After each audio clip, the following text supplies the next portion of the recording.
Hello everyone, in this video I'll show you how to use the Google Keyword Planner to find the right keywords for your Google Ads. To open this page, you first have to do the following. First, log into your Google Ads account, then click on Tools on the left and select Keyword Planner to open this page. If you don't have a Google Ads account yet, I've linked a video in the video description where we create a Google Ads account together. Once you have opened this page, we can click on Discover New Keywords on the left or on this lamp here, and then we will land on this page. In this case, for example, we are a chocolate company or have a chocolate online shop in this example, and I will enter that here. This means that we now take a keyword or 1, 2, 3 keywords that best describe our company, our product. In this case, that would be chocolate.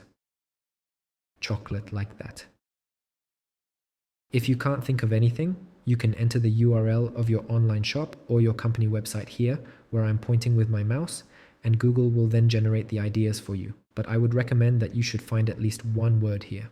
In this case, I have chocolate here, for example. If you sell clothes, you can also enter your niche, your type of clothing here. And once we have done that, we can click on Get Results, which we will do briefly. What we do to get the results here. So if things look a little different for you, don't be surprised. It's probably because your Google Ads account is new. To solve the problem, you can simply create a Google search campaign and place ads there for $1 or $2 or euros a day, so that you then get this expanded view. Because if you don't do that, then you only have one view, which has less data, less analysis, and we don't want that. We just want to have the whole analysis, which is more accurate, where we can also find better keywords accordingly. Before we start the analysis, we first need to set the following things, as I will now show. First, we need to set the location. And you can do that once up here where I click. You can then say, for example, hey, I want to sell here in the USA. Then I click here once. Then I have added USA, as we can all see here on the screen. Then I can, for example, remove Germany again, as we have just done here. For example, if you sell products or services locally, you can also enter cities here. That's not a problem. If I have a shop in New York, or in your case where you sell, I can enter and select New York here. Then I have a specific city here and I can narrow it down even further. You just have to see what suits you best. If you sell across multiple countries, which is often the case, then you can of course select multiple countries. If you prefer a specific place or is tied to a location for your company, then you can simply select specific locations here. That is no problem here either. Click on Save Once. And here we have to set the language. This is necessary so that all the suggestions are not created in German in this case, but we want to have English suggestions here because these are, for example, German words. We don't want that. We want everything here in English. And once we've done that, everything here has been converted to English, as we can all see here. Here at the top right, we have the time period. The default is 12 months, so we have an analysis of the last 12 months. In most cases, this is fine. If you have a trend product or something that is sold seasonally, such as only in winter, then you can limit it to 3 months, for example. But in most cases, 12 months is ideal. Once we've done that, we have the analyses down here. We have the keywords on the left. I'll do that a little bit to the top left. Here we have a keyword that we have entered. And Google has now created several variants from it, or more precisely, Google has created 1093 variants as shown here. So here on the right, where I'm pointing with the mouse, we have the monthly or average monthly search volume. That simply means how many people search there on average each month. In the case of the word chocolate, that is 550,000. If I move the mouse over, I can see, for example, what each month has. Here on the right, we have a change in the graph. In this case, it is 50% in the last 3 months. You can see it clearly here too.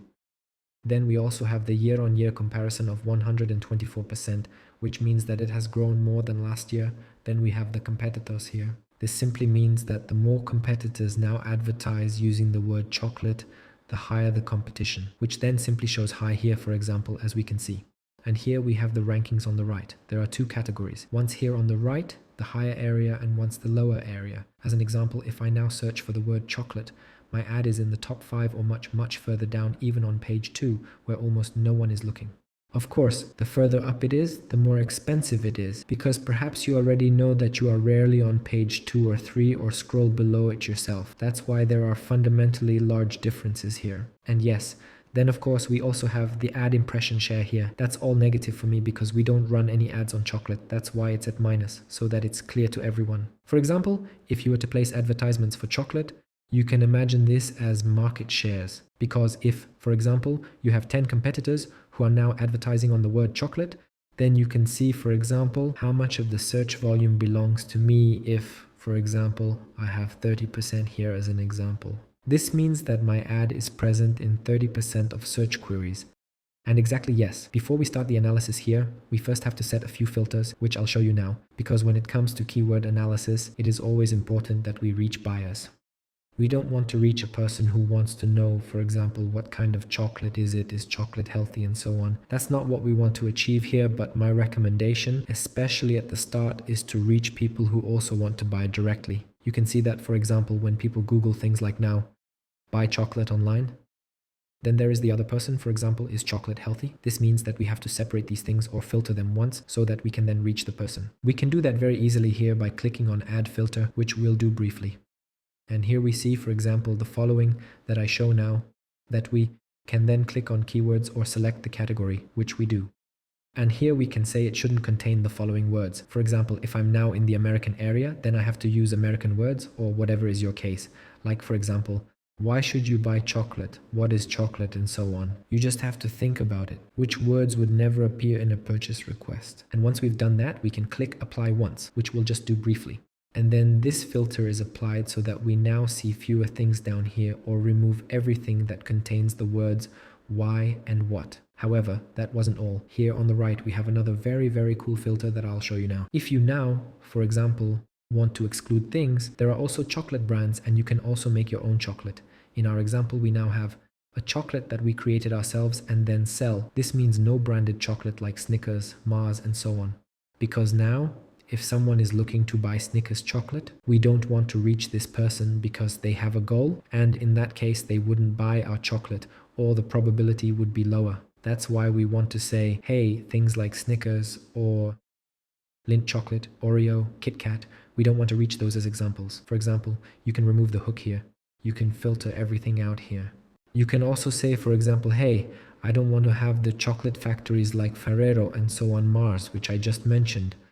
There are now not only brand categories, but there are some categories such as, for example, if I close here now, what kind of flavors there are, what types there are, e.g. ice cream, caramel, and so forth. Everything is possible here. That means you can just walk through it. This always varies from request to request. Because I specified chocolate here, all suggestions and ideas were then generated for me, which then e.g. here fit to chocolate, and here on the right I can just exclude the things. For example, if I sell clothes now, then other suggestions will come up, which of course should make sense to everyone. I then see e.g. here too, no matter how often it occurs here. For example, the word candy. And go through it and filter it out. Now we can start the analysis. When analyzing, it is important that we reach buyers, especially when you run Google search campaigns for the first time. Of course, there are several methods, but to start with, I always recommend that you always target buyers. And when analyzing it, it is extremely important that we don't let these competition things irritate us. Even if it's expensive per click here, like 2 euros, 4 euros, here even one at 20 euros, you shouldn't let that irritate you. Because an expensive link click often means that the quality of this keyword is good. Problem many people have is that they think the more clicks I get on the ad, the more sales I make. However, that is wrong. There is not only the quantitative, but there is also the quality. For example, I now pay 10 cents for 100 link clicks, but only one of them buys. Then it is worse than if I, for example, I pay 30 or 40 cents for 10 link clicks, just as an example, which means 5 or 6 people buy it. This means that quality in this case simply means the conversion rate. So how likely is the person to buy? And if I simply get more buyers with fewer clicks, then of course that's fine. That's marketing. That's why my recommendation here is not to let all this bother you. Things like 20 euros, which now looks too high and is also too risky to start with. Of course you can test this later, but you can, if you're here now, scroll down, see what is now expensive, what is now cheaper, what is now overly expensive. Like for example, the 20 euros now at first glance. And so just don't let it bother you here. You can also ignore that where I point with the mouse. And later, if you e.g. see, hey, this keyword brings me sales, I'm profitable with it, then that's fine. For example, if you later see, okay, hey, I'm not profitable at all with this keyword, then you can deactivate that too. This is my recommendation here. And my recommendation here is that you don't analyze all the keywords, but that you limit yourself to 10, 15, 20. Otherwise, you'll of course never be able to finish them. That simply means that you just look here and take the 10, 15, 20 best and work with them, because of course you can always add things later or remove things, but this is the easiest way to get started. What I would recommend here is before you start the analysis and see which keywords you use, the search volume is also important. Because the problem is, if you use a low search volume now with this small number of keywords, 10, 15, 20, it's just not enough. And we want to be able to scale much, much more later. And that's why it's always important to calmly get an overview. And look, for example, here we have 165,000. Here we also have 18,000, 165,000, 4,400. If I go to the second page now, which we'll do briefly, then I have here 22,000, 14,000, 18,000, and 8,000. And if you briefly calculate the average of these numbers, then we see that in the middle range it is 15, 16, 17,000, and you should always use a little bit more of it when analyzing. Then perhaps 17, 18,000 would of course always be fine as a guide. And if I then go back, what we are doing briefly, then you can simply analyze it here and see what would suit us now. For example, if we now e.g. selling vegan chocolate, you can also be test here. Then here is the problem. For example, it says there is no word like buy, but people often Google something like that. That's why I think that would be ideal. And that's why you can, for example, select here too. The volume also fits here. That's why we can do the following first. It is important that we now add this to a plan. What's a plan, you ask? You can imagine a plan like this. We create a folder because before you write everything down here, you can also use the Google Keyword Planner function here so that you don't spend hours writing everything down, whereby such folders, plans can be created. And then it goes like this. I select this. And then I can, for example, up here, set to phrase. The reason is quite simple. You can go very, very wrong with broad, because if I leave this on broad, then, for example, Google only pays attention to the word chocolate or only the word vegan. If I leave it on phrase, then I can say, for example, hey Google, I only want things that are also present in this combination, in this order. And then there is the next variant or the last variant with exact match. That means it has to be exactly these things. As an example, there can now be no word after or before. It is also important to mention here that Google also recently made an update that now not only has the word one-to-one, but also can be synonyms there. As an example, a synonym for vegan, Google would then also allow. But in that case, I would recommend phrase first. And then you can see whether something fits on this page. And if I see that they don't have enough volume, for example, I would leave them out first.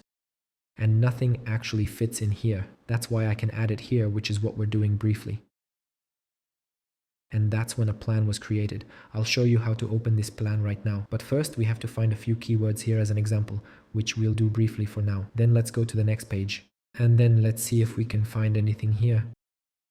Here we have M&M candy, for example. Of course, I haven't ruled out everything in this example, but if we don't sell M&Ms, for example, then that doesn't help us. That's why you should always filter this out beforehand to simply save time. What we see here is that we also have sugar-free chocolate here. That sounds great too. Would also fit well in our example shop now. That's why I can say the following here. I'll switch to the left here, which we'll do briefly. That we select this once. Then I'll see if there's anything else. On the side, what would fit? No, there isn't. That's why I can set it here again to phrase and add the word to our plan, which we'll just do briefly. So it has now been added here. And then let's take a look here. And exactly. Then, for example, when we are on the next page, for example, we also have Mr. Beast chocolate here. You could also filter that out. And exactly, for example, best chocolate. That happens here too. You can also select if necessary, best chocolate or good chocolate or something similar, depending on what is looked at. And I will also add that here now. So these were just 2 or 3 examples here.